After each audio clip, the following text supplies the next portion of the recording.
Here I have KRUGER MATZ Flow 5 and let me show you how to activate developer options on the following device. So at the very beginning, let's start by using your home screen. Tap apps icon. Let's find and select the settings. Scroll down to the bottom of the list and choose about phone. So here you need to scroll down again and tap a couple of times on build number right here. Let's keep tapping. As you can see, you are now a developer. So you can go back right here by using the back key.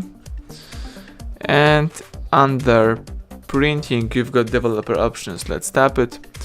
So here you can use all developer features. For example, you can enable or disable OEM unlocking. Let me tap enable.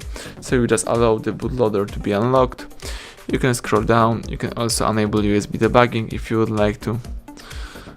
And you can disable this as well and use other developer options. For example, select Mog location, select debug app and other stuff as well. Let's go back to use your device in a normal way, and basically that's it. Everything went well. Thank you for watching. Please subscribe our channel and leave thumbs up under the video.